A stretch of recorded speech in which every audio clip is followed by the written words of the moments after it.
there sort of the beginning of June until end of October. And then we're kind of back here most of the time somewhere during that time. And I'm kind of working about 25% time. That sounds like a good idea. How about you? You are still, A little bit of the same. yeah. And Nancy, is she? She retired from APT last year. Yeah, I saw that. And she's doing a few things here and there.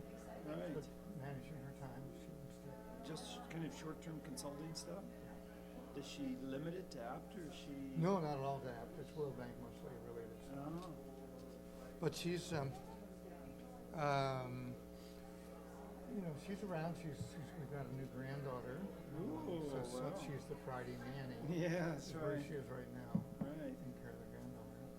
Well, I'm about to have a new daughter-in-law. Right. Yeah, in September, so.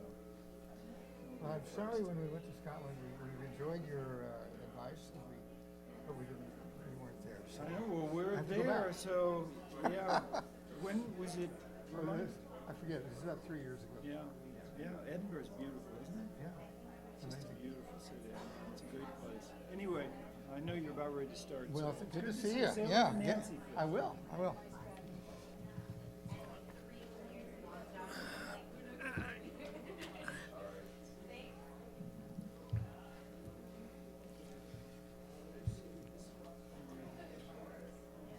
Do we need to be quite close to these things, Roger-Mark?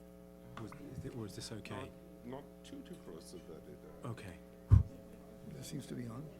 Yes. How are you? Good to see you. Bob, how are you? Good to see you. Been a while. Been meaning to get in Yeah, touch with you. yeah. Looking forward to hearing what you have to You say. look the same as you always did. Say that again? Yes, I won't guess that. What did you say? I said you look very good. You haven't aged at all. But you're not on the list. Why is that? Yeah. Where are you now, Bob? World Watch Institute. I thought you were. You're still there. Mhm.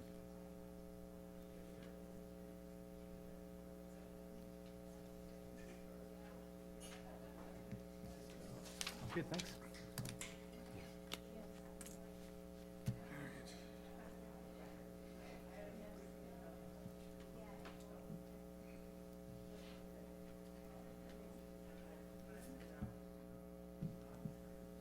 John, when was your first evaluation? Was that the assessment 2007? Well, the one I have mentioned on here is 2005 for Packard, and the second one Yeah. is 2000. Yeah. It's on the first slide, Okay. the second slide, actually.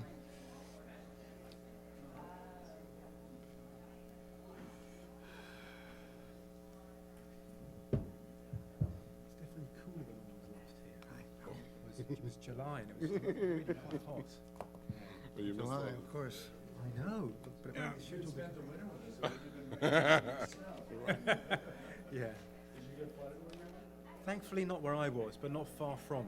Not from, you know, yeah. Mostly the Thames. The Thames, yeah, but also further west where I live as well, actually. There was some flooding there too, yeah. Has it let out? Is it starting to dry out? Yeah, it's starting to dry out. We've actually had quite a fair amount of dry weather, thankfully.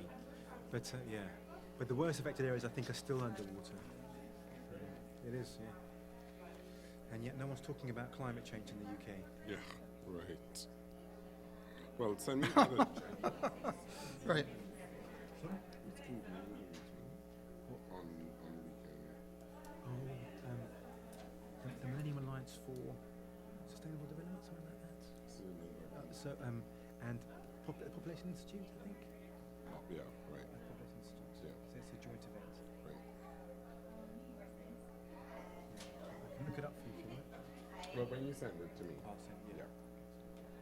And I have to see, we're in the midst of putting our house on the market. We have a son who's going off to college. So we bought another house and we're selling this house. So we have a couple of weeks to put it on the market. So we're getting things ready. So I will see, I'm hoping to see you tomorrow. It'd be great if you can come, but I will understand. We'll try. Yeah.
Welcome. We get started in a couple minutes. So this is your last opportunity for brownie or cookie or drink. So just in a couple minutes, we'll get started.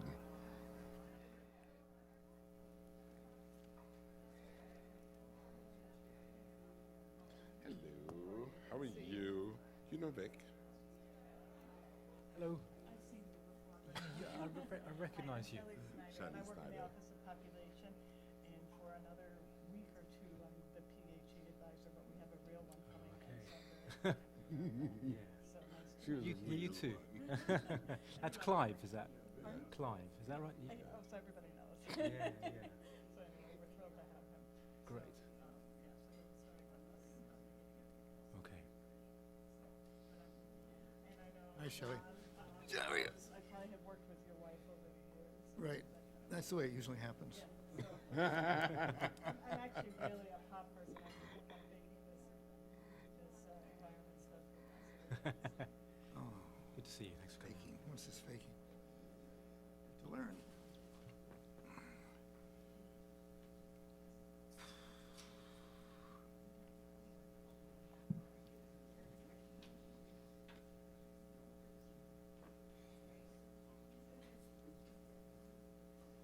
Okay.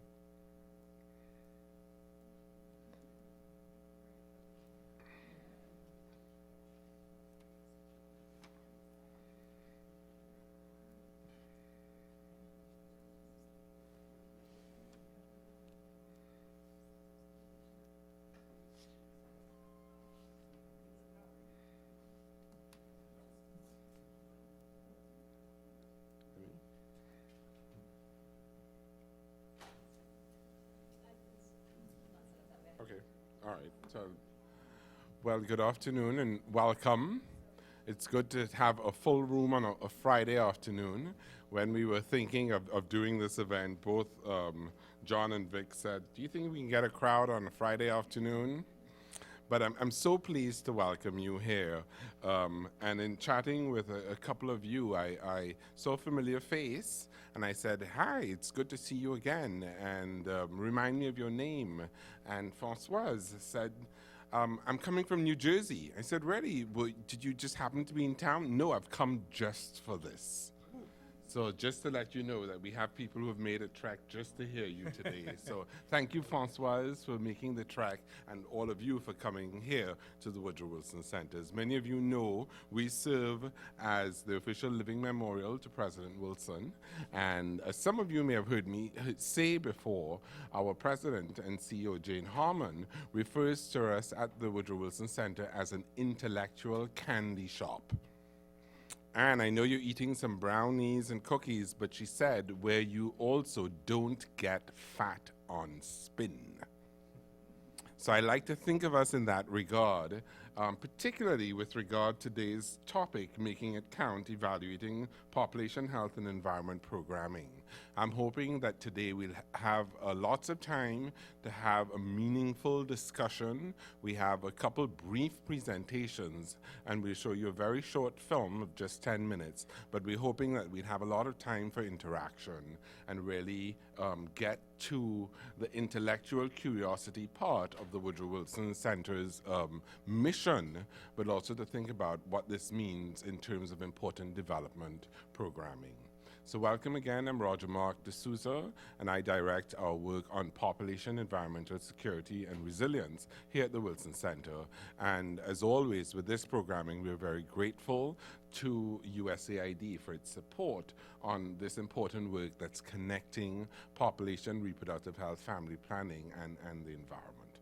So we are going to start by just stepping back a little bit before I introduce our main speakers. And I wanted to provide a little context, and I hope, can you all see this okay? My blocking?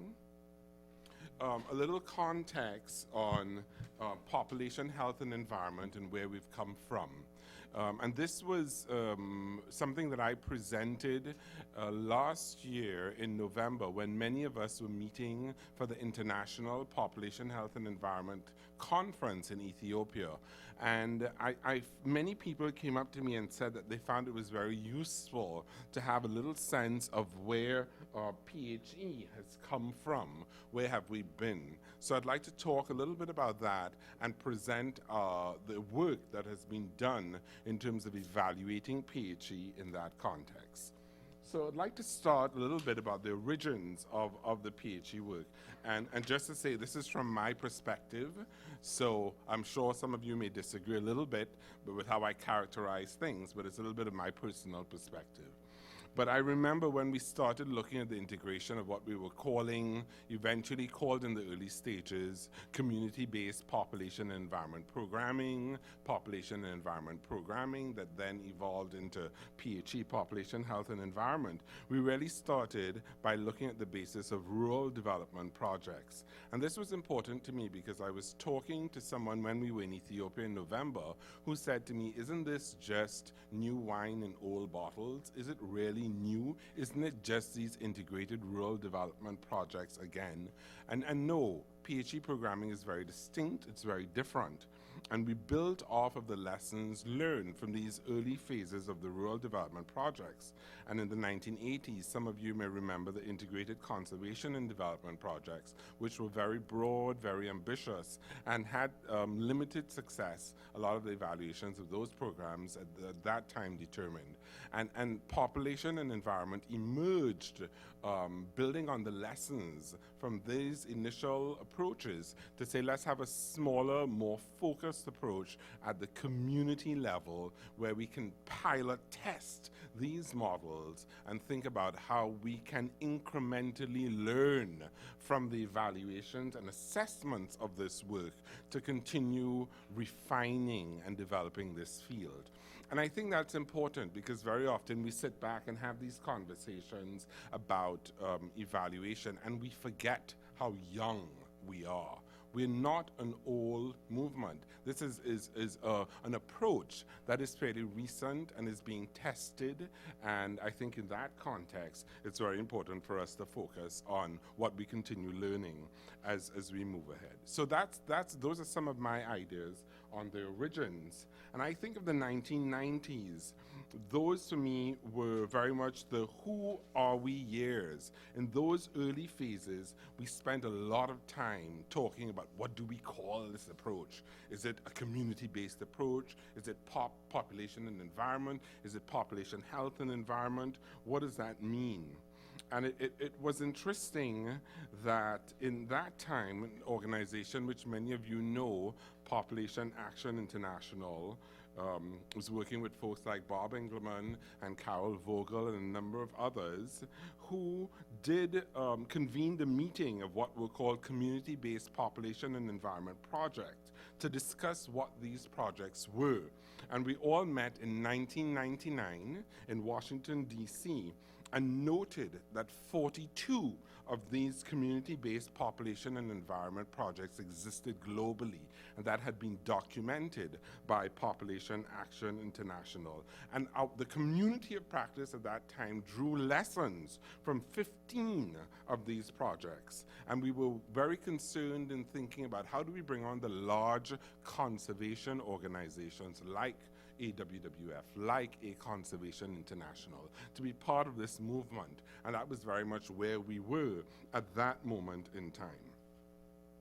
From there, I think we started to think about, okay, so we have this approach, and here's what I call, well, let's measure this thing, years. Let's get a better sense of, well, what are we talking about? How can we measure some progress? And, it's the late 1990s, the early 2000s. We had initial projects that had really started in Latin America. We had projects in the Petén, in Guatemala, and then we were moving more to projects in Madagascar, which I'm really thrilled that we're able to really be coming back to Madagascar. It is really going back home to a certain degree with this whole PHE approach.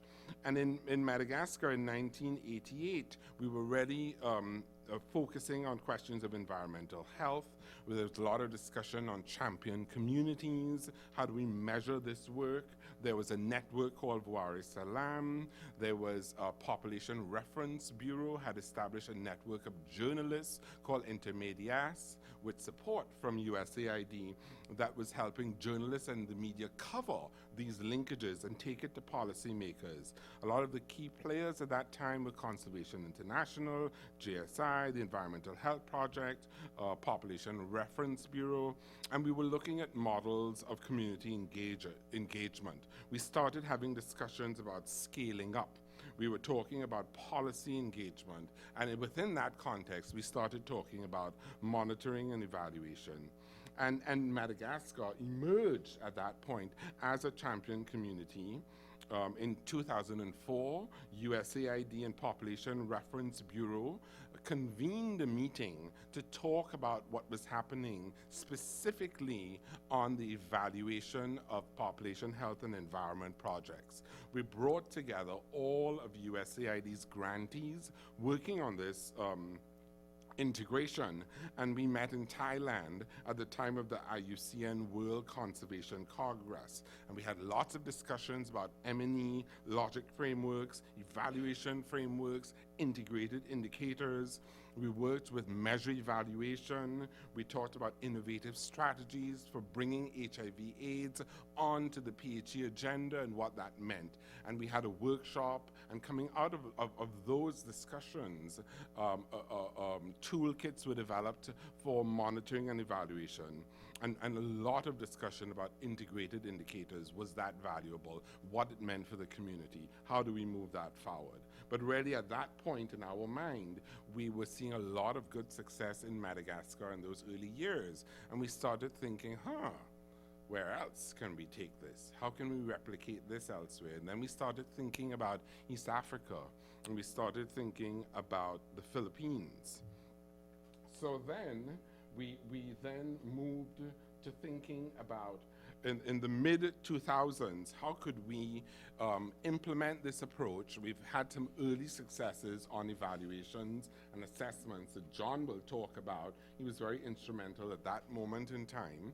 And we thought, well, let's take this to the Philippines and think about what it means in terms of advocacy.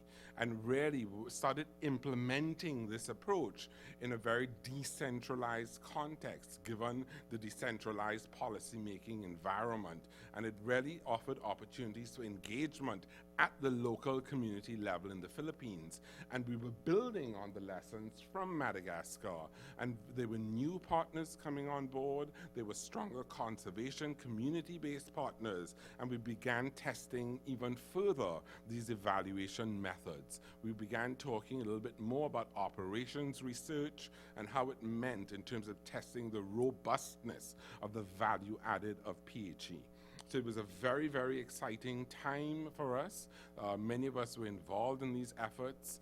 Kathleen Mogelgard, who's here, was very involved in that, had helped produce a national data sheet coming from Population Reference Bureau, which was a national PHE data sheet. There was a national declaration on PHE, the Antipolo Declaration. There were several advocacy efforts that took place in the Philippines. The IPOPCORM project by Path Foundation Incorporated was very active at that point. Save the Children was very active. And lots of local Filipino NGOs were engaged and participating.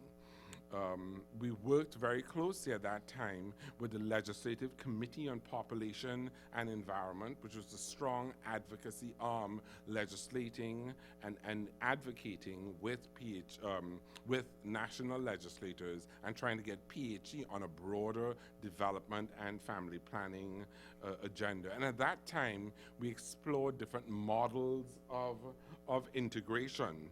We talked about whether we could be thinking of a bridge approach, a staggered approach, a simultaneous and symbiotic approach. We were looking at different programmatic models and talked about thinking of what does this mean in terms of getting this initiative going further.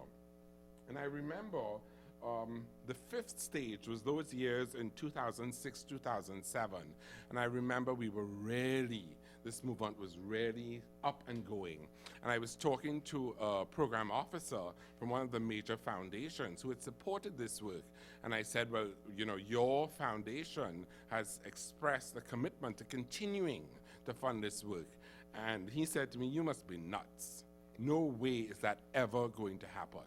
And I said, well, come out to the Philippines and come and see what's happening there. So we paid for him to come out to the Philippines, and he said, okay, we have to take this to East Africa.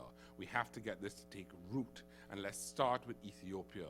And we did some assessments. We got Uganda involved. We got Kenya involved. We developed a node in Ethiopia, and that really took root and really started to develop. Now we have a very vibrant PHE consortium in Ethiopia that once again is pushing the envelope on evaluation and thinking about how we continue to implement and improve on these programs.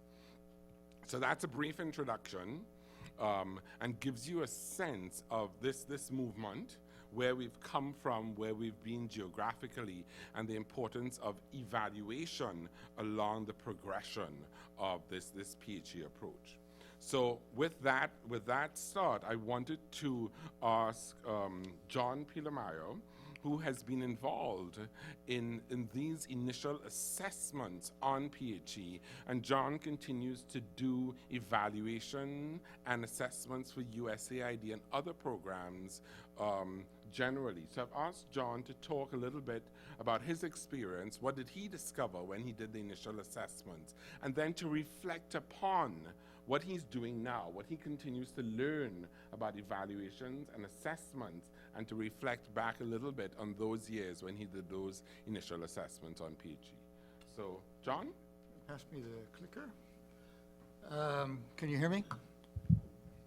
Roger-Mark is very, he didn't mention what a leading role he played in many of these steps along the way in Thailand and the Philippines and Madagascar and other places. So a lot of this activity that's been successful, I think, is due to his leadership and advocacy work. Going to talk just for a few minutes. I spent a career with AID, and then I became an independent consultant. I learned first about evaluation as a managerial tool because I was a manager in AID. I was helping to run or running aid missions or offices. And you did evaluations to make decisions, to figure out if you wanted to continue programs, if you wanted to change programs, if they were moving towards their objectives. You did them because they were critical, a way to determine what was working and what was not working. Later on, I think evaluations have moved more towards generally performance evaluations, which also looks at whether you're succeeding in dealing with family planning objectives, whether you're doing it in the environment field. And in most cases, the health sector was in the lead in preparing and carrying out evaluations. They also had whole programs where they did operations research, which is frankly not very different from some of the impact evaluation language we're using now. We had a number of programs that sort of moved gradually into the area of moving from performance to evaluations for a program like PHE, which is sort of trying to show value, I would argue. Is there something in this integrated approach that is better than what you would do in a sector-specific approach to either family planning or environment or health? And frankly, unlike the previous evaluations, trying to use that data to convince donors to ramp up what was relatively small programs. And to a certain degree, I think we're still there now with when we're talking about what to do with PHE evaluations. Is how do you convince funders to move into this game? Many of the other programs that are evaluated don't have that need. There's already determined that the programs, for one reason or another, are adequate. And when Rajiv Shah goes on the Hill and talks about the AID's Feed the Future program, he doesn't really have to talk about a lot about the nuts and bolts and really whether agriculture development can work and whether it can have an impact on farmers in certain parts of the world. So there's a little bit of a difference of objective here. I was involved because I had been evaluating as an independent consultant both environment programs and health programs and family planning programs separately, and was asked I was told the Packard Foundation was looking for somebody to evaluate their integrated POP environment program, which probably came out of that 1999 workshop, because they had a lot of money back then. They were flush in the stock market, and I remember one of their staffers telling me, we started this program because we had some extra money. We had an environment program, we had a family planning program. We said, what if we bring them together? And then we'll see what happens. They didn't really have a philosophy or a theory necessarily of what would occur and how it might occur. But they had a sense that reducing pressure, population pressure in biologically sensitive areas would have an impact on the environment. So we carried out an evaluation of their programs in 2005, and then USAID asked me to do the same in 2007. We looked at 20 projects. I'm going to briefly go through this because you've seen most of these things before. But if you look at these key evaluation objectives here, what kind of an evaluation is this? We've talked about impact evaluations and performance evaluations. What kind of this is a program-wide evaluation. The board of directors for Packard wanted to know, program-wide, what did their program achieve? What were the key factors that affected success and failure? Which models worked best? Where is it most appropriate? If you want to expand it, where does it work best? And is there any value added? These are big program-wide types of objectives for an evaluation. You find a few of these in evaluations that AID is starting to do again now. They're beginning to look at first-generation programs. I led an evaluation. I didn't lead. I was a member of an evaluation team for the Global Environment Facility. Several years ago, they looked at the first generation of conservation trust funds around the world that were basically endowments funded with debt relief money, and there were about 50 of them around the world, and we looked at 25 of them and came up with best practices for design and implementation of those kinds of programs. And so you have a different set of questions that you're looking at when you're looking at a program-wide evaluation. I think they're extremely valuable. Cindy Klapwinsick of AID now, the head of evaluation, is talking about doing more of these. AID used to do them. One point they looked at all their rural roads programs across the globe and said what works and what doesn't. They looked at their ag credit programs across the world, what works and what doesn't. These things are quite valuable, I think. Our findings were fairly general. I'm going to whip through these. You've probably seen them. That the early PHE programs, mostly in the Philippines, Madagascar, Guatemala, some in Mexico, met their objectives. They were inexpensive.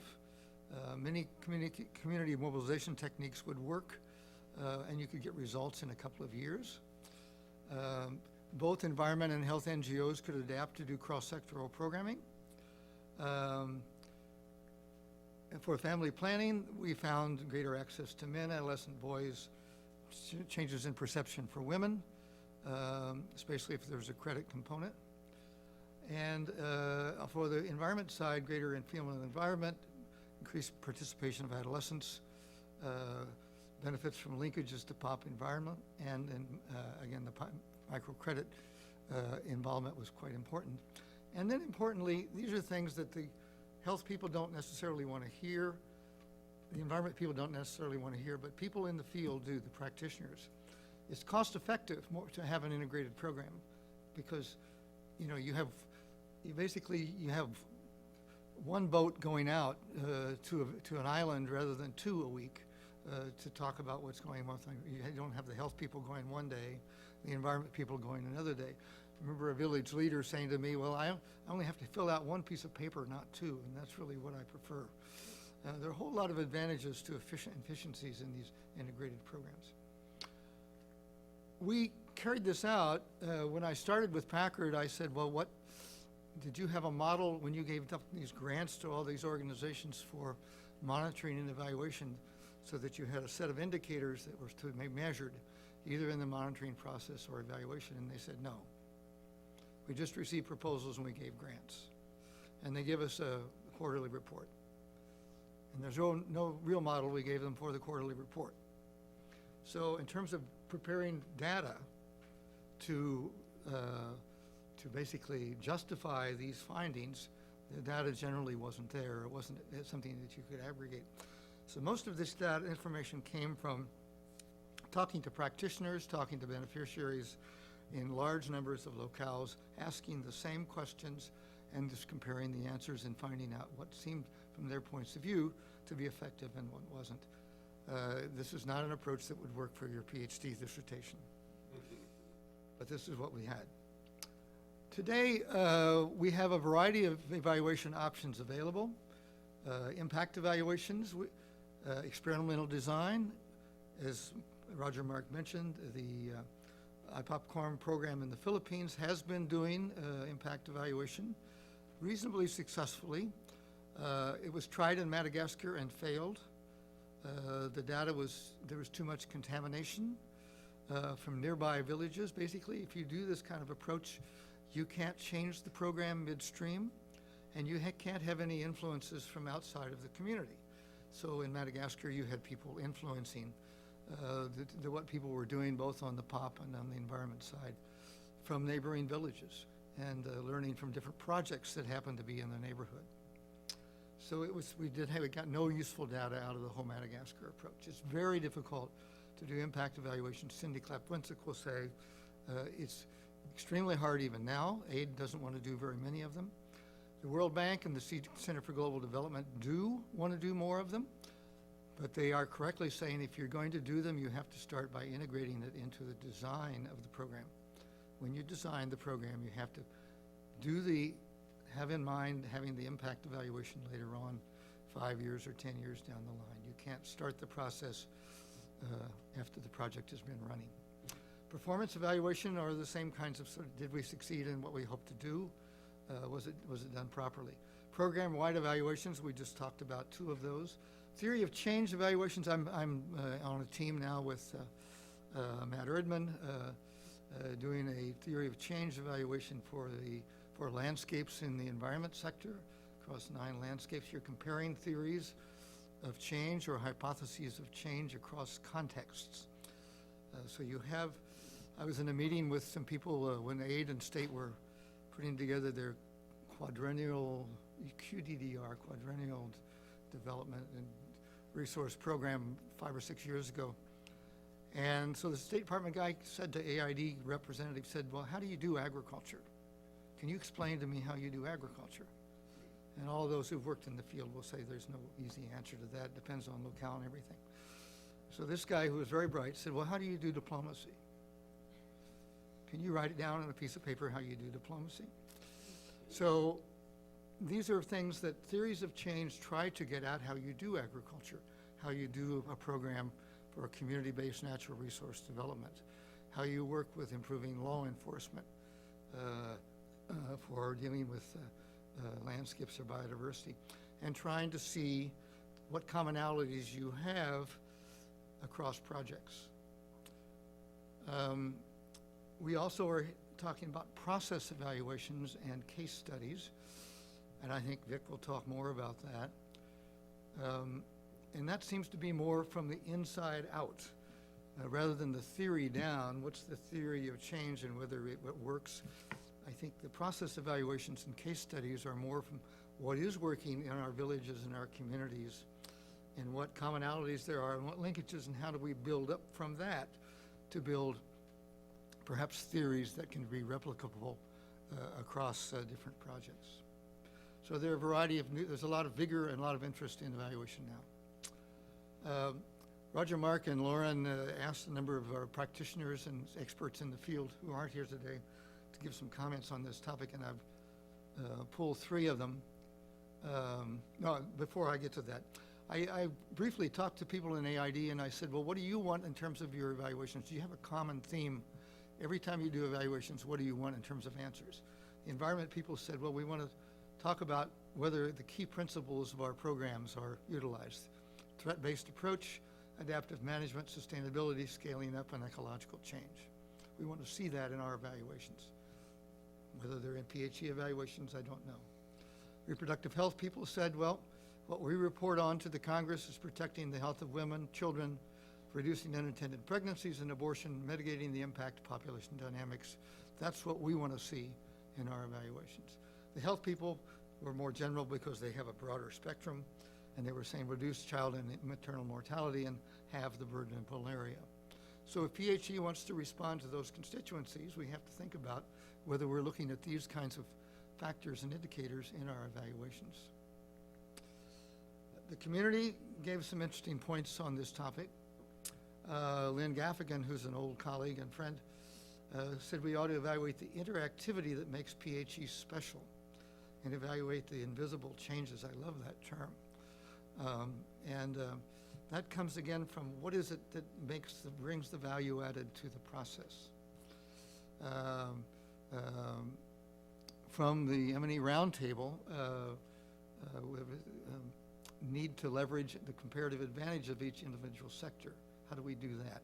And from Kami Westerman, actually Matt's wife, using gender-specific indicators, which is something we found in that first evaluation, that there was gender impact that nobody had started to even look at in their reporting, but I think we have been doing since then. I'm going to stop there, and I think Vik is who you really want to hear today. Turn it over to Vik. Thank you very much, Sean. So John, actually, can I ask you to go back to the previous slide? And I actually would like to ask you a question. And just to say that the M&E roundtable that Jason Bremner is talking about here was an M&E discussion that was held in November in Ethiopia at the International Population Health and Environment Conference. So we had a discussion on M&E. So I'm quite intrigued by this comment from Lynn that you so like, invisible changes. Talk a little bit more about that. What do you think she means by that? And why do you like it so much? I think the idea, when I saw what the programs were doing in the Philippines, when they were training men and women together on certain approaches to community mobilization and training regarding both the impacts on the environment, on having more children, there was an approach that sort of brought men and women together in very intriguing, and I thought, in ways that I wouldn't have imagined if I was putting together a training program. And that both sexes were learning from each other about the needs of the family in a way that it wasn't something that would come to men necessarily if they were sitting in a room of men listening to a lecture on family planning, and getting women and girls involved on environmental issues that would not have occurred otherwise. And some of these interactions, the interactivity, I think, were key in people saying this is why things seem to be working better and we're getting better results. Good, thank you. Thanks very much. So we're going to move now to Madagascar, and Vik Mohan, Dr. Vik Mohan, is the medical director to Blue Ventures and has really been the leading architect of a lot of the integrated population health and environment work that Blue Ventures is carrying out in Madagascar. So we're going to look at a very brief film that will give you an introduction to PHE programming in Madagascar. It's called Freedom to Choose.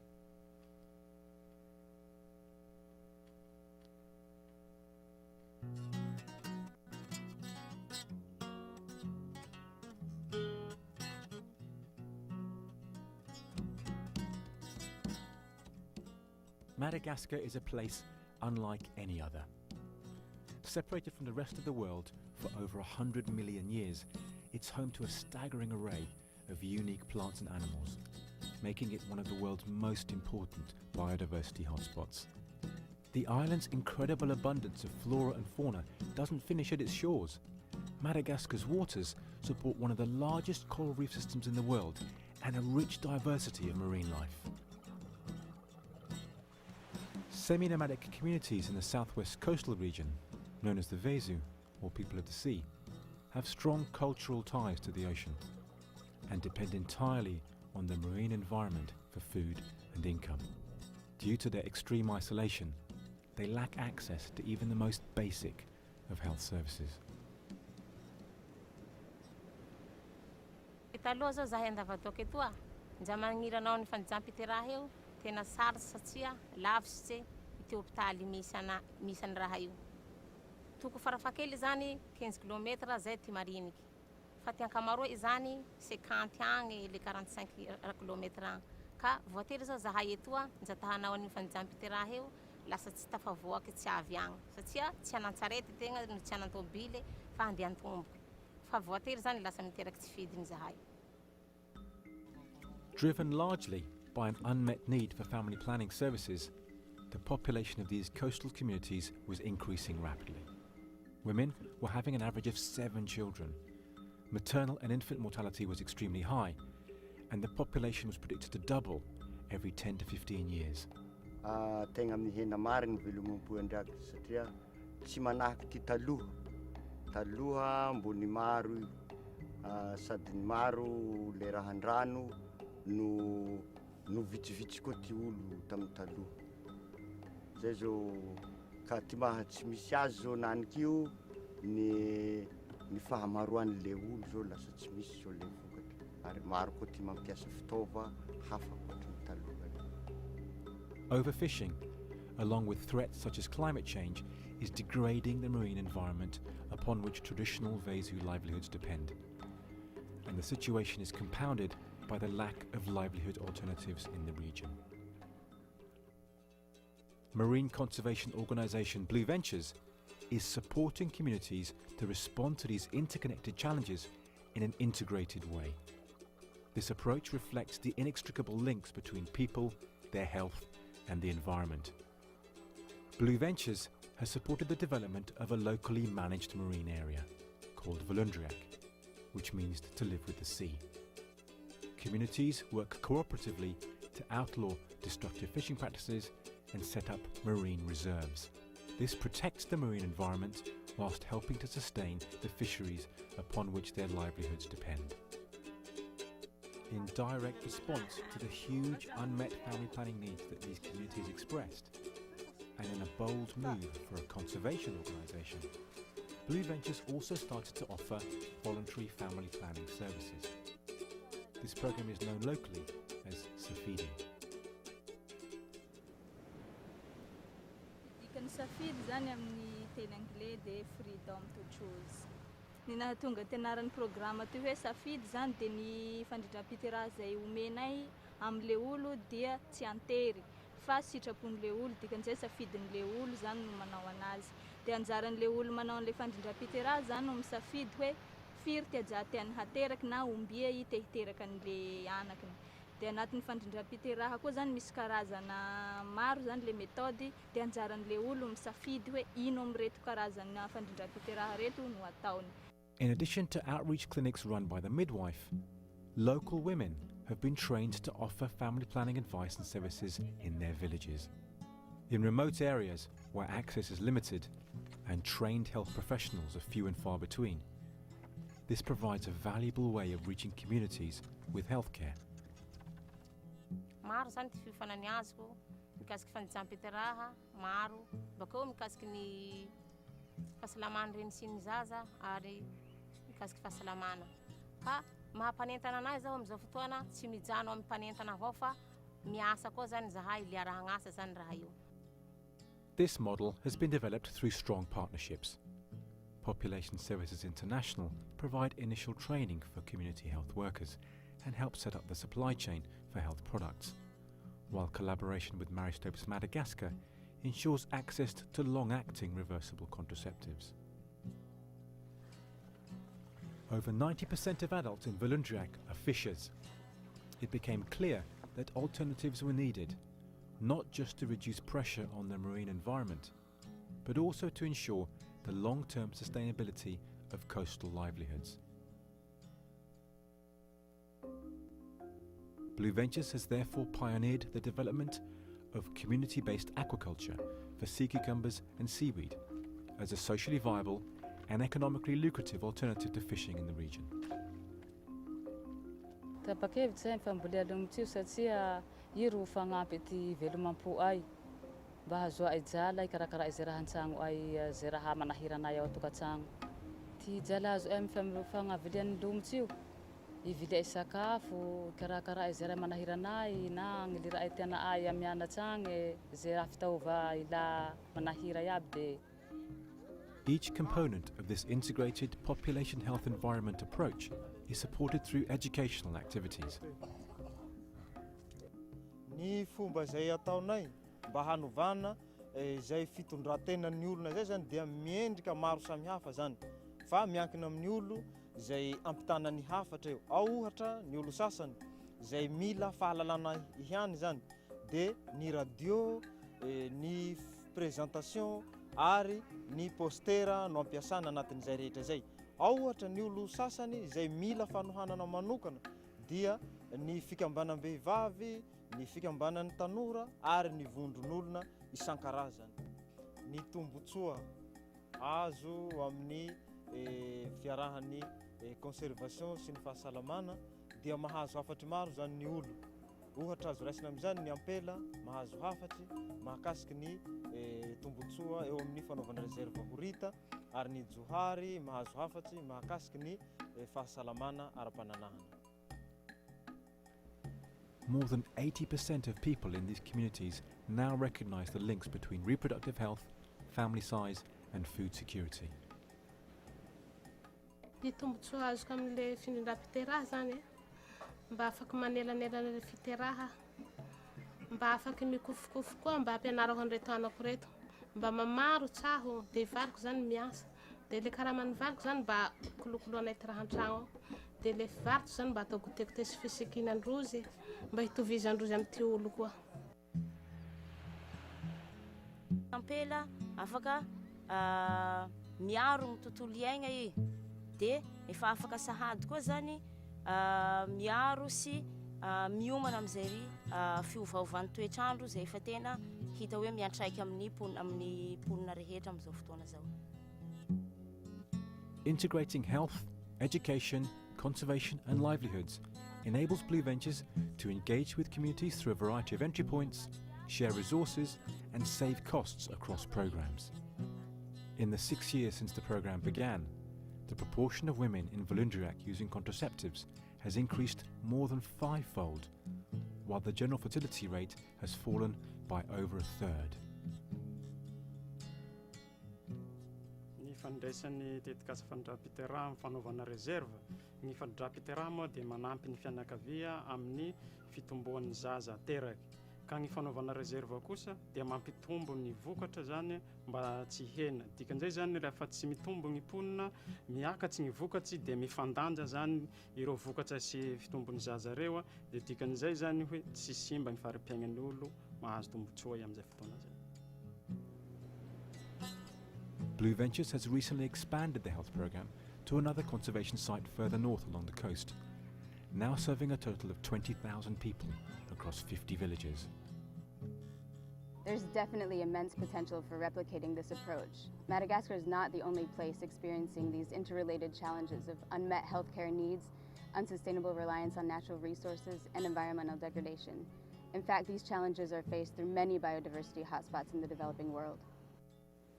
Having witnessed firsthand the benefits of working in an integrated way, Blue Ventures is now supporting other conservation and health organisations to collaborate and replicate this approach. By addressing communities' needs and the threats to the environment upon which their livelihoods depend in a holistic way, we can strengthen local conservation efforts whilst reaching the hardest to reach populations with vital health services.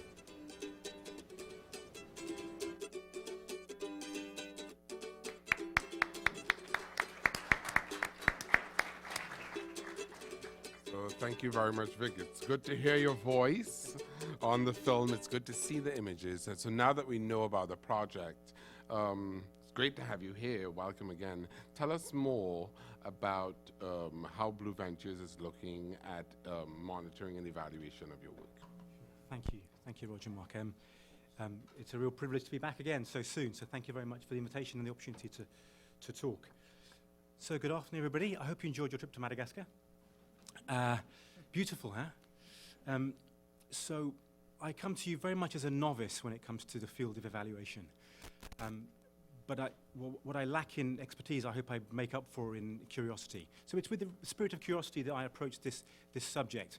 I'm going to keep this fairly brief. I'm going to keep it fairly simple, and just set the scene for our discussion later. And I'll be very interested to hear your feedback on the comments I make. But I do hope I try and communicate or do justice to the exciting work that Blue Ventures is doing on the subject of evaluation. So, if you think about that video for a moment, and those communities and that ecosystem that they're a part of, that's an incredibly complex system. And when I say a complex system, I mean a system with multiple interacting parts, and a system where you cannot predict the behavior of the whole from a reductionist approach looking at the individual components. And if you look at our intervention, our PHE program that's embedded within that system, there's no doubt that that's a complex intervention. And again, what I mean is an intervention with several interacting component parts. So what do we know about complex systems? Well, what we know is that the interactions that we see within those complex systems are non-linear. So if one of the women in our communities decides to embark in aquaculture because she's been able to space her children, that then means her husband has to fish less, which produces less pressure on the marine environment. I would argue that's a non-linear interaction in that complex system. What we also see is lots of positive feedback loops and negative, and because of the complexity within these systems, things will happen that we haven't predicted, that we wouldn't have expected. So my favorite example of that is when we first introduced condoms as part of our sexual health program in our area. And the fishermen, who are very ingenious, were using them as waterproof covers for their torches, and were going fishing at night for squid. And so my conservation colleagues were saying, Vik, you can't give out condoms because they're fishing the sea out of squid. And who could have predicted that from a condom distribution program? So we're going to see unintended consequences. Some of those will help, and some of those will hinder our program towards our objectives. And in the real world, in programs like this, the system is open. And there is a dynamic interaction between the system and the intervention. And that being the case, any outcomes we see as a result of those interactions are by their very nature contextually specific. Yeah? So what does that mean for us? So I'll give you an example of that. So if I were to give condoms out to fishermen in the southwest of England, I'm sure they wouldn't use them for fishing. So what we're seeing is that the outcomes that we see, the consequences are going to be contextually specific. So what does that mean for us? Well, I think that means two things. Firstly, the conventional scientific model, the conventional scientific study design is not going to give us all of the answers. Now, I'm a doctor. I've grown up on that model of evaluating the effectiveness of different types of treatment, and I'm very much a supporter of it. And in no way do I want to undervalue the important and excellent work that's been going on using traditional scientific methods of evaluation.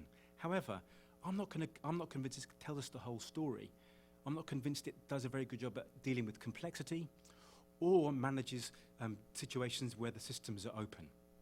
Firstly. Secondly, if what goes on in this complex system is really that complex and we can't predict it, well, then I have to put my hand up and say, I don't know how our program works. But I think we should know. So I'm really interested to understand how it is our program has created the results that we see. And I think that's important at lots of levels. I mean, it's important for us programmatically because we need to understand how the program works, what aspects of our program help and hinder our program so that we can refine our program accordingly. Also, if we're serious about replicating our model and replicating our results, we need to understand which bits of our program can be replicated or which mechanisms and which functions we need to replicate in order to achieve those results. And also, of course, it's important to better demonstrate the value and the cost effectiveness of PHE programs. And what I also want to better do is understand, describe, and communicate the complexity, the richness, and the power of these PHE programs that we're involved with. Personally, I'd like to win hearts as well as minds with the stories that we tell. And this is my own belief, and this is an untested hypothesis, but I believe that some amazing things happen when you think and work in a holistic and integrated way. and I'd love to be able to understand and, where possible, communicate those things. Of course, we have our own ideas about how our program works. Every member of our team has their own ideas about this, but these are currently untested hypotheses with lots of assumptions within them. So, we need a different approach, or at least we need an additional approach to the conventional study design to help us in understanding our program. We need an approach that will help us look at process as well as outcome. We need an approach that can deal with complexity, that can deal with the level of complexity you've just witnessed in that 10-minute film. And what that means is we need evaluation expertise that we don't have in-house. We, as an organization that implements these programs, we just don't have the expertise we need to conduct evaluations of that level of sophistication. And I'm assuming I'm not alone in that when it comes to implementing organizations. The good news is that people far brighter than me have pondered these questions before and have thought about how to evaluate complex interventions. And most of them have done it without having ever heard of PHE. I've been very fortunate to connect with Professor Paul Dieppe and Professor Rob Anderson, both from the University of Exeter Medical School. Professor Paul Dieppe was co-author on the paper of evaluating complex interventions for the British Medical Research Council. And Rob Anderson introduced us to the realist evaluation. I'm going to introduce that to you briefly now because this is a model that we're very excited about and that we hope to use. So realist evaluation, or the realist evaluation model, aims to explain the interactions between an intervention, the context within which it's embedded, and the outcomes that we see. It's a theory-based model. It's a theory-based model of evaluation. It's based on the idea that all programs are theories incarnate. The idea is that when we first started offering community health programs in Madagascar, we had an idea of why that would be a good idea. We had an idea in our minds as to what the effects of that might be, even if we hadn't externalized those. So what a realist evaluation approach will do is to make explicit and get as much detail as possible about what our program theories are. And once that's clear, we'll then test those theories within the context of the programs that we're operating. So that, in a nutshell, is what the realist evaluation tries to do. So what's that going to look like for us? Well, we've divided it up into two stages, which is slightly arbitrary, but it makes it easier for us to understand. So the first stage is about refining our theory. So, as I've already mentioned, all of us within Blue Ventures have our ideas about how our wonderful PHE program works. And we're in the process of developing a shared consensus about what our program theory is. Once we've done that, we'll then start to collect data from people who've designed the program, from people who manage and implement the program, and from our target population to get their experiences of what our program is like for them. We'll use a variety of methods, qualitative and quantitative methods, semi-structured interviews, focus groups, case histories, all kinds of different methods, and we'll collate and analyze that data to help refine our theory. So by the end of that, we'll hopefully have a pretty good theory of change for our program. That's the first stage. And the second stage is going to be testing that theory. So this is going to be very much an iterative process, and we're very much at the early stages of this. But what we're going to do is, as part of that, of testing that theory, we'll try and identify the appropriate variables, indicators, we can then use to track the progress of our program and ultimately to test our program theory. So that, in a nutshell, is what we're trying to do with our realist evaluation approach. And I'm very happy to, in fact, I'll be very keen to hear your thoughts on it, to go into more details about realist evaluation, and to get your feedback. I just want to leave you with three messages, really. And the first one is, there are methods and tools out there that can help us to understand and evaluate complex interventions like the PHE intervention. Some of that work has already been done and is available to us. And if, as a PHE community, we can start to do this in a coordinated way, we can then compare results across programs. And what that might help us to do is, although each individual project is context-specific, there may well be some themes that we can tease out, which will strengthen our program theories and allow us to make more meaningful inferences about how PHE works. And for me, taking the lid off the black box of PHE and understanding how PHE works offers a really exciting opportunity to communicate the exciting work that we do. Thank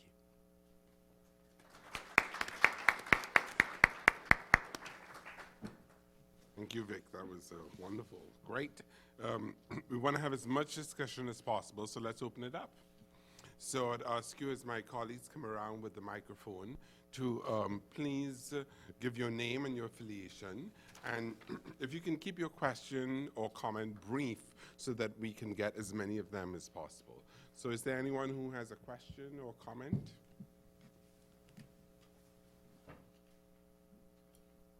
Yes, please.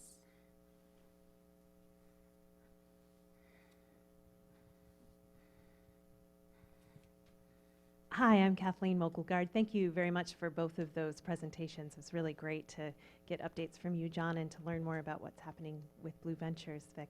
I wondered, I'm really intrigued by this idea of the realist evaluation, and I wondered if you could walk us through just one example of the theory or hypothesis that is developed, and then the kind of data that you collect, and then the way that you refine it. Is it an overall theory of change for a project, or are there specific embedded multiple hypotheses within the project? Could you perhaps give us an example that would help to flesh that out a little bit?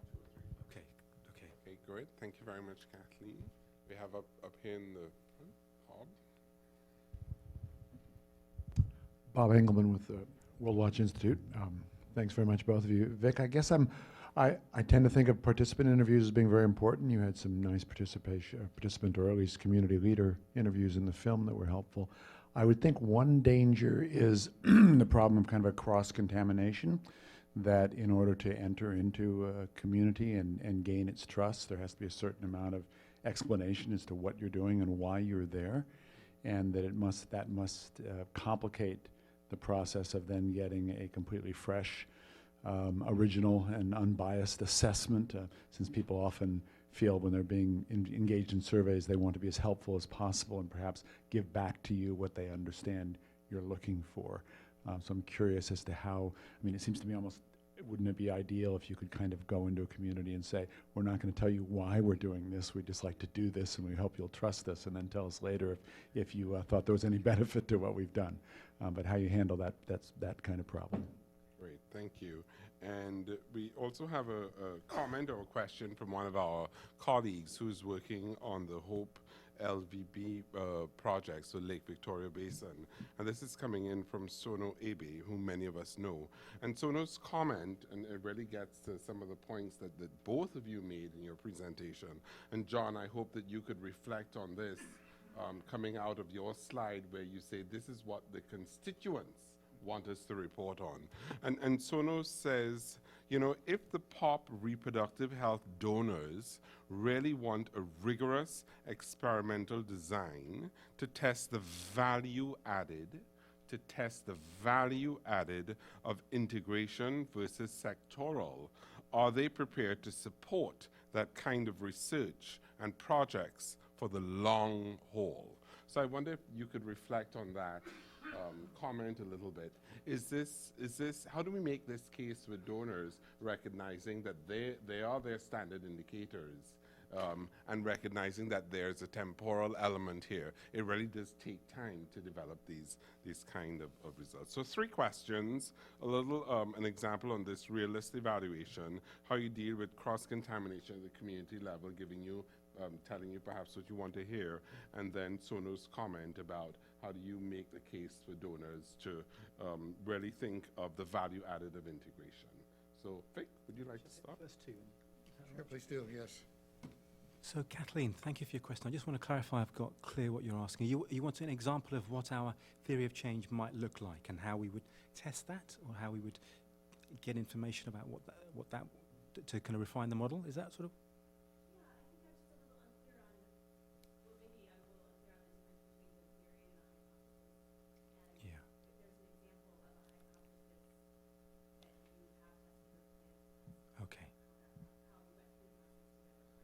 Sure. Okay. So, I probably didn't make that very clear. It was my own fault for being a bit sloppy in my language. But I would use hypothesis and theory of change interchangeably, really. So program theory, theory of change, hypothesis, I would use as the same thing in essence.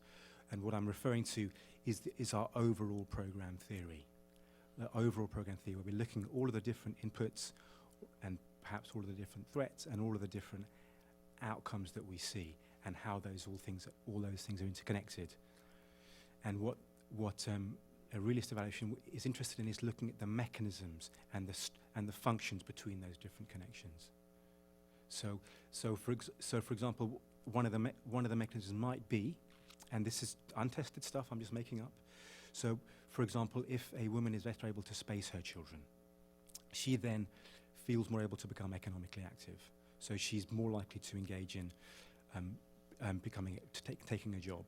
That then may lead to her spending more money on her children's education. That then may lead to higher attainment in their children's educational status, for example. So that might be a key outcome, is that the children do better at school. Our theory of change says it's partly because she was able to space her children, and so what we would have to do is to track that by picking key indicators that might demonstrate along the way. For example, does that help? Yeah? Okay. And the second question was Bob's very insightful question about how do you deal with the issue of bias. And the honest answer is you can't eliminate bias. It's going to happen when you... So an investigator going into that system is changing that system. So we can't eliminate it. All we do is note it, I think. And again, I'm really not the expert on this, Bob. I wish I could give you a better answer. But my understanding is we are going to just be mindful of that fact. In some of the interviews that we've already been conducting as part of this work, we've had an observer observe the interviewer and the interviewee to try and get a handle on what that bias might look like and try and get a handle on how the interviewee responds to the interviewer, recognizing that that's a dynamic process as well. So we can't eliminate it, but I hope we'll understand it better. Is that okay?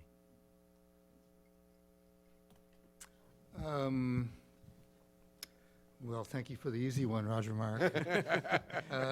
How do we get donors to fund a broad study and evaluation that would basically let us know for sure whether this works or whether it doesn't?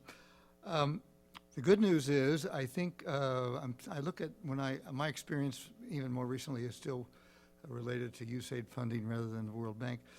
But a lot of the funding for these programs is foundation funding. So that may be a source of funding that may be more attractive. I would hope it would be more attractive given the fact it's much more flexible if you wouldn't try to convince an organization to fund an analysis. There is more work going on and more interest in integrated programs now than there have been in many years.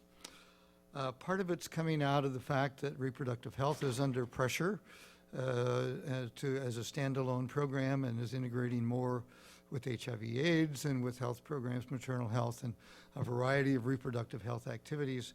And I think there might be more interest on their side to do something that's cross-sectoral. The environment side is in the mode of working much more in integrated programming with what's called RED+, which is reducing emissions from degradation and deforestation. And the plus is doing that in a way that works beyond the environment sector. So you have conservation groups literally all over the world, especially where you have opportunities for carbon sequestration in the Amazon, the Congo, and other places, designing programs that are integrated programs and trying to figure out how to do it and how to do it well. And it seems to me, to the degree they're willing to incorporate reproductive health in those programs, there might be an opportunity for getting some, what I would call, again, some operations research on what seems to work best and what doesn't work best.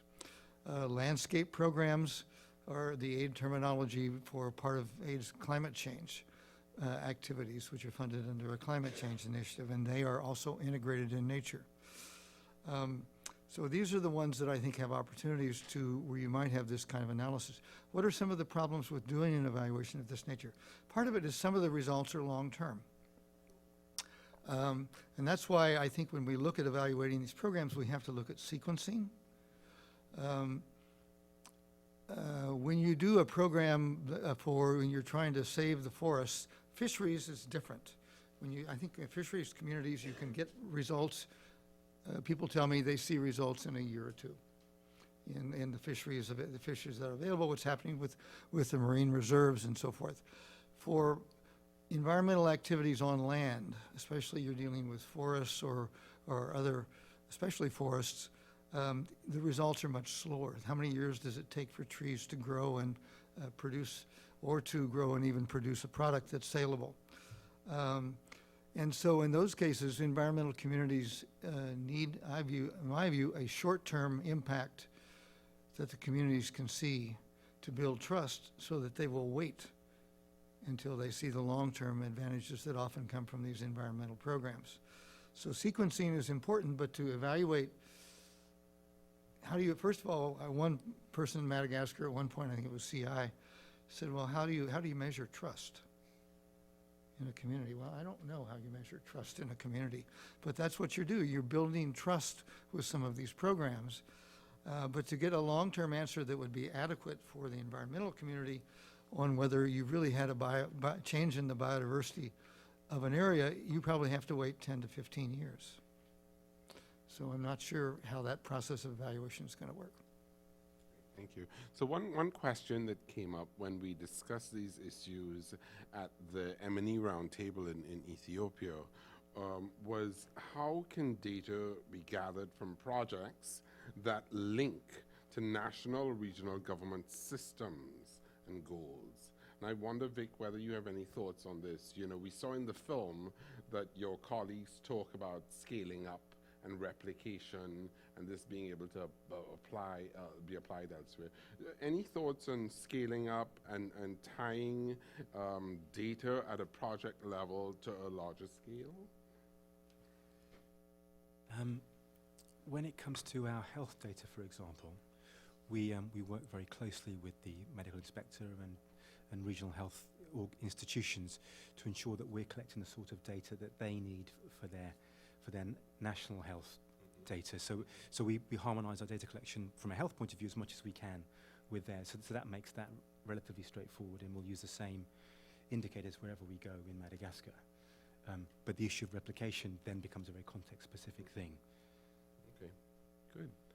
Yes. Questions, please, at the back. Hi, excuse me.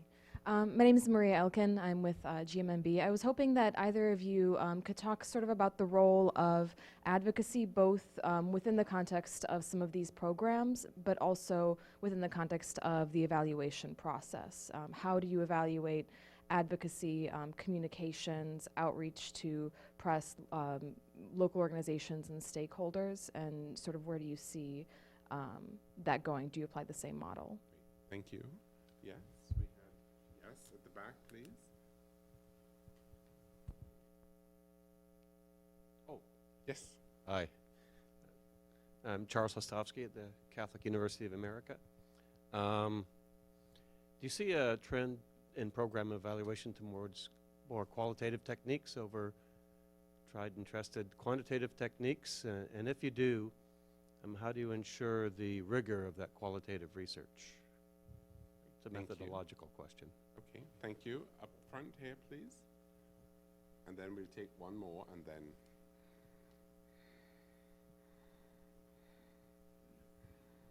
I'm Kristen Patterson with Johns Hopkins. I recently just finished a class called Evaluation Informed Program Design, which I wish I had taken 3 years ago when designing a PHE, helping to design a PHE project in Western Tanzania. But I'm curious what you both think. I mean, I think, Vik, what Blue Venture is doing is very valuable and will be a really important contribution to the PHE body of knowledge. But I'm curious whether you think, either or both of you think that knowledge that Blue Ventures gains from really looking at your theories of change and at, what's really driving the plus in the PHE approach, whether that can then be taken back to donors and sort of used as a way of saying, listen, when we are designing PHE programs in the future, you essentially will need to add about a year prior to even starting any interventions on the ground in order to really think through okay, how can we design a program in this context-specific environment, which is different in every place where PHE projects operate, so that we will be able to develop a process evaluation and impact evaluation plan in a way that we can measure all of the things that we'll be trying to capture. Because I feel like from what I learned in the class I just took, and just from knowledge of what it's like to actually try to implement and evaluate PHE projects, that's the piece that's missing, is the lead time in order to develop this, because people just want results. They don't want to think about how you're getting. Thank you. Yes, please. I'm Sam Sellers, a graduate student at UNC Chapel Hill. And this is probably for John, but Vik can chime in as well. Sona's question was about donors wanting to fund experimental evaluations. And I'm wondering, John, whether you think that qualitative methods, and especially realist methods that include a qualitative approach, have a perception problem among donors, that they're not as rigorous, or they're not seen as rigorous, they're not seen as serious. And so if Vik goes to Packard and says, we want to do a realist evaluation, are they going to respond in the same way as if he wanted to do an experiment? And how do we change those perceptions? Hey, all the easy questions. Can I leave now? You can go first. So evaluation with regard to advocacy, qualitative versus quantitative, and are you seeing more rigor on the qualitative evaluations? What about the lead time that might be necessary for context-specific program design? How do we convince donors? And then is there a perception on behalf of donors that maybe realist qualitative methods may not be rigorous enough? Shall I make a start? Please. And anything I forget, you can fill in. How's that? So what I'll do is I'll sort of try and weave in some of the various different comments and questions into some form of a coherent response. And these are all very, very insightful, sensible, challenging questions. Whew. As I said, I'm not the expert, I'm just the spokesperson of the day. So these are really, really important questions. This idea of rigor, this idea of perception, this idea of, of robustness of qualitative research. These are very reasonable things to ask. Not being an expert in qualitative methods, not being an expert in complex evaluation of complex interventions, I'm afraid I don't have all of the answers to hand. What I do know is there are some incredibly bright people working to develop really, really elegant and sophisticated models and approaches for evaluating this sort of work that is yielding really, really interesting data. And these are very, very credible people who have very important and credible positions within university institutions. So I think just because they don't produce figures at the end of their working day, I would not necessarily say that there isn't rigor in their approach. I think we obviously need to look closely at whatever methodology we're looking at, see if it fits it fits our needs for what questions we want answered, and then we embark upon using the most rigorous methodology that we have at our disposal. I would definitely not say that these methods don't have rigor. We had a meeting about evaluation of complex interventions in June last year, and I was surrounded by the brightest people I've been with in a very long time. So I don't doubt the rigor of their work, it's just they look at things in a very different way. And I think part of our job is actually educating the people who are giving us the money to do this work around how we evaluate, actually. Saying, well, yes, the experimental design has real value, but tell me, how are you going to apply that to a complex system? How are you going to apply that to an open system? Is that going to give you all of the answers? If not, then what are you going to do? And let's bring them into the fold and share with them our challenges, share with them our insights, share with them our experiences, and say, let's work out together how we evaluate these things. And let's do it in a more collaborative way. I would love to bring donors closer to us and say that this is how we're thinking, this is what we see. And this is our approach that we're going to take, because we think it offers far more than the purely scientific method of evaluating, which will give you maybe robust figures, but it won't tell you the whole story. And I agree it may take more time. My understanding is with, for example, the realist evaluation method is it's an iterative process that can start with the program as it evolves. So we, for example, can start doing the evaluation the moment we start implementing the program. And it doesn't necessarily mean we have to spend a year designing it first. Does that cover most of them? John? John will fill in on the rest. You'll fill in. Well, I think the kind of advocacy indicator is how many people are in a room on a Friday afternoon at 3 o'clock to listen to two people talk about PHE and evaluation. That's pretty good indicator of some success with the Wilson Center and with Vik being here. The advocacy activities that I'm familiar with go back to some of the work that were done in the Philippines and Madagascar, and I'm not familiar with the East Africa process.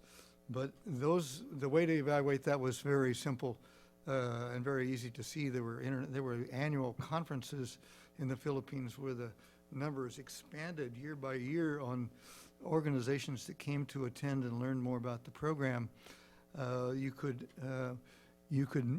go to the national meeting of mayors, and there would be the number of mayors who are talking to their colleagues about replicating programs that they'd carried out, PHE programs they'd carried out in their localities in the Philippines. One could look at how much fundraising would be done. Most of these countries don't do fundraising for NGOs, but that would be another factor you could look at into looking at the success of advocacy. I think that's probably something that one can do.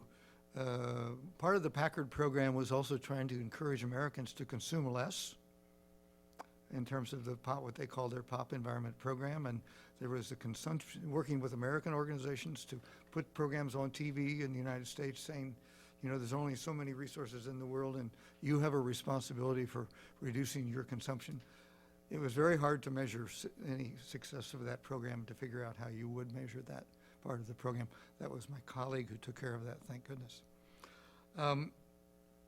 So I think that the Madagascar advocacy program was a total failure, where the Philippines was very successful, and it wouldn't be too hard to figure out why that happened. It had to do with who was involved and how it was structured, and who was interested, frankly.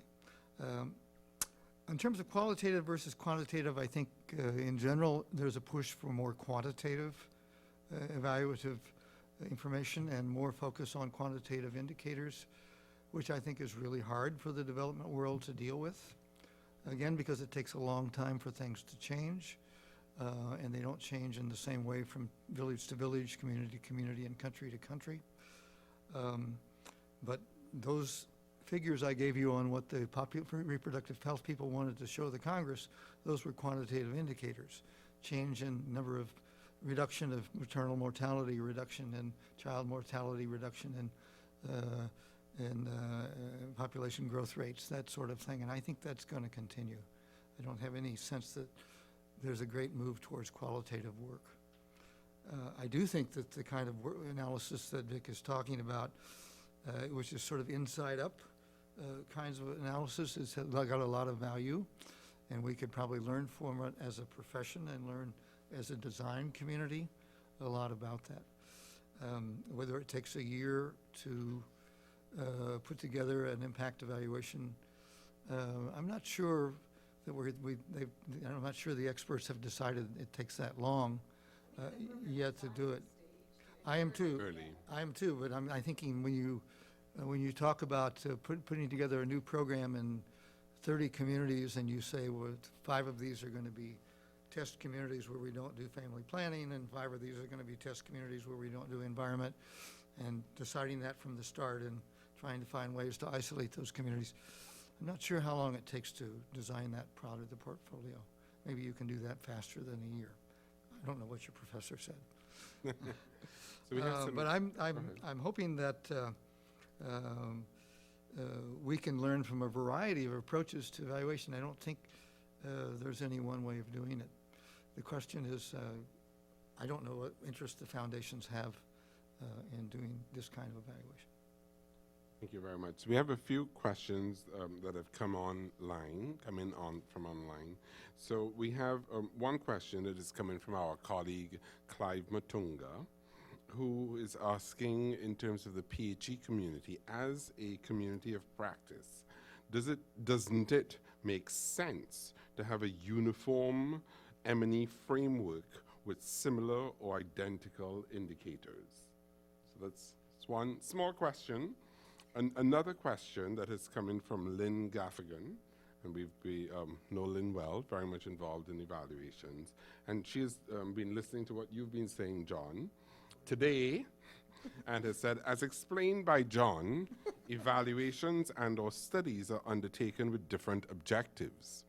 Thus, an important question to guide the kind of evaluation findings sought is what end users will do with the evaluation information. So for program managers, as identified by Blue Ventures, they're using the data to improve their programming. Are we certain that specific findings and kinds of studies will change the hearts and minds of donors to increase funding for integration?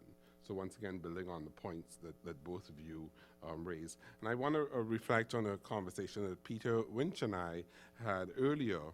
And Peter was talking about one of his students, Victoria Ryan, who was looking at evaluating one of the projects in Ethiopia. And Peter said to me that it is, when you're in the field, things are happening in a very dynamic way.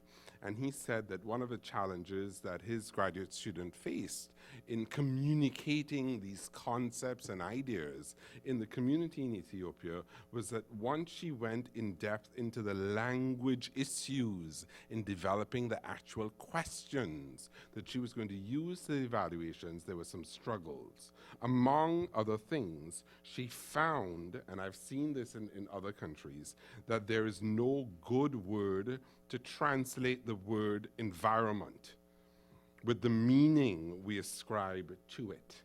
So, sometimes there's a challenge with just explaining these concepts, and we are complexifying them even more. This came out of the PHE conference. Someone said we need less simplifiers and more complexifiers, and this is part of what we're doing with the PHE movement.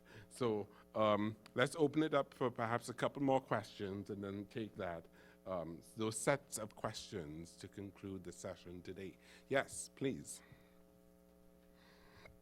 My question is for Mr. Mohan, and how do you design your programs to continue after your organization has left the community?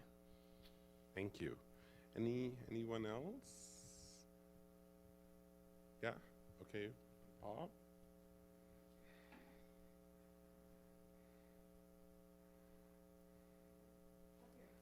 I saw you point back that way. I'm sorry. Sorry, my fault. Bob, you're making him run. Sorry it takes so long. Bob Engelman, one more bite at this. Isn't part of the issue with PHE in terms of what perhaps has been disappointing about its progress since the 90s, at least, as you were pointing out, the timeline, Roger-Mark, that it hasn't been embraced by the very people who could give it the most oomph, which is governments, national governments. And shouldn't evaluation be partly aimed at national governments, health ministries, finance ministries, environment ministries, to make the case that they ought to be working together for an integrated approach to development in their own countries, not even just in rural areas, but in urban areas as well? And wouldn't that inform the kind of questions we're trying to demonstrate, particularly in terms of resource sufficiency, financial resource efficiency specifically? And is that something that evaluators are imagining ways to get at so that advocacy can work at the level of national government? Donors will not always be there. Aid will be inconsistent. But it's really the nations here that we're talking about that have the greatest interest in seeing this kind of idea succeed. Thank you. So, set of really good questions. Does it make sense to have a uniform M&E framework? The question around the end use of the evaluations. How do we capitalize on that, think about that question of translating concepts and ideas into local languages when you're trying to get the feedback from communities. Questions around sustainability, what happens when you're no longer there? And then how do we get national governments to be more receptive to this approach, both in urban and rural contexts? Shall I take off? Let me go for this turn. I'll give you a break this time. A couple of answers if I can. On the uniform M&E framework, yes, I think that's a good idea. But keep in mind that M&E is part of the programming process that starts with project design. So does that mean you have to have a uniform design process? And a uniform design, I hope not. Because we have to modify the design for every setting that we're in and every locality and the complexities that Vik has talked about. As long as one can put together an M&E framework that doesn't drive the design, I think there's a good value in trying to do that. The language of doing environment, no word for environment, in which language was it? It was in Ethiopia. In Ethiopia.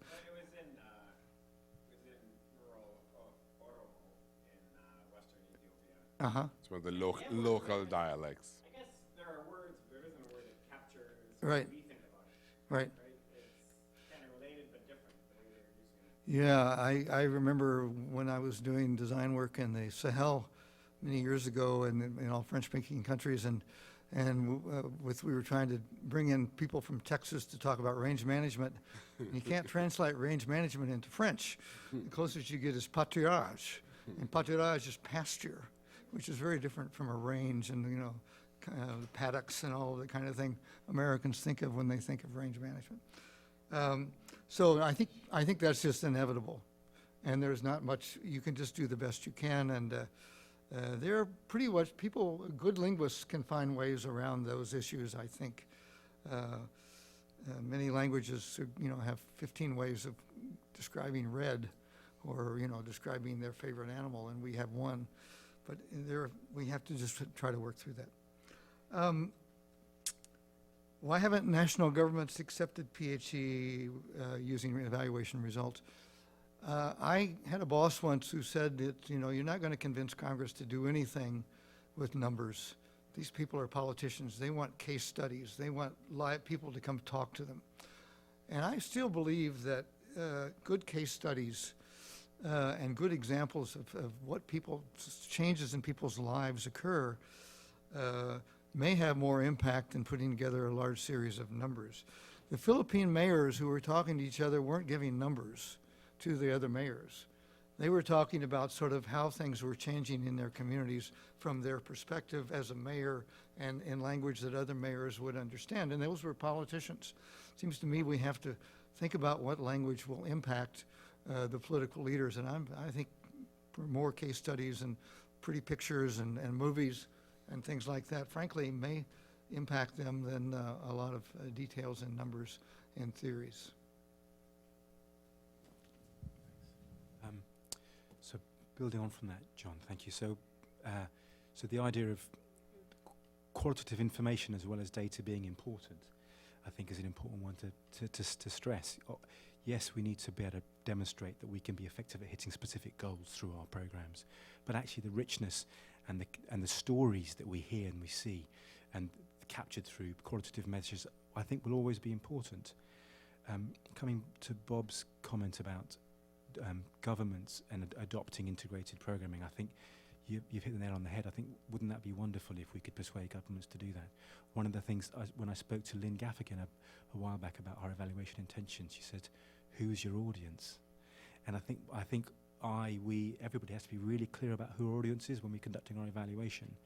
And within the organisation of Blue Ventures, we haven't got that clear yet, if I'm completely honest. We have a variety of different target audiences for our approach. I think we should be spending a little bit more time thinking about government as one of our key audiences for our evaluation work. So thank you for that very timely prompt. On the issue of sustainability, that feels a lot more easy to answer. So as you've seen from the video, we are trying to promote a community-based approach to lots of the challenges that we see and the problems we're trying to solve. Our vision is to empower the community, build capacity at a community level so they can manage as many of these things themselves as possible, whether it's natural resource management or whether it's management of their community health program. So our vision is to pull back as far as we safely can to allow the community to manage these things by themselves. What we're currently testing is how far back we can pull and how financially sustainable we can make these models that we're currently implementing. So that's work in progress, but our vision is to pull out as far as we can and have financially sustainable models for each of the different strands of the program. Just to add on, on that one, when we did the Packard evaluation, we did try to measure what it would cost to run a program after the donor pulled away. And this is for local governments in the Philippines, which have some ability to raise revenues. And it was really quite low. And most of the mayors felt they could run them after the donor had left, except for the provision of commodities, family planning commodities, which they couldn't procure by themselves and which were seen as being expensive. But that was the one input that they couldn't take care of. And I would imagine that most of these projects around the world is mostly staff time, fuel for vehicles, and a few commodities, including for the fishing communities and for the marine reserve areas. I don't think I answered Lynn's question. What will the end user do with the evaluation results? Was that it? I think it depends on who's interested. If you're dealing with the foundation, you better have an advocate on the board or a couple of advocates on the board who really want to know what this evaluation is coming up with. And otherwise, you may be at sea in terms of presenting them with the end of your evaluation. Similarly, with a major donor, a government or anybody else, seems to me you have to have an advocate or two or a champion or two who are willing to utilize these results and push the program forward. And that's almost a starting point, it seems to me, to find that champion. Great, thank you. So I think we've had a very rich and fruitful discussion. Three key areas sort of come out for me. We talked a little bit about the purpose of evaluations and what does that mean in terms of how those results are used. Secondly, we talk a little bit about the form of those evaluations, quantitative versus qualitative, and the rigor that's involved.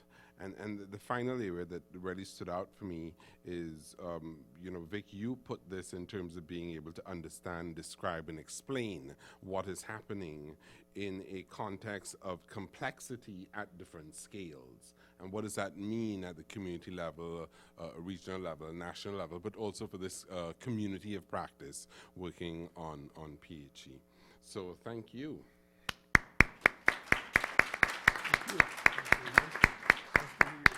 I want to thank you for joining us on a Friday and remaining engaged. I think Vik and John are here for a few more minutes. So if you have any more questions or like to continue the discussion, please hang around and chat a little bit more. Thanks so much. Thanks very much, Jonathan. I don't have one with me. But That's all right. I'll know how to find you. That was awesome. Yeah, was that okay? That was great. Thank you so much.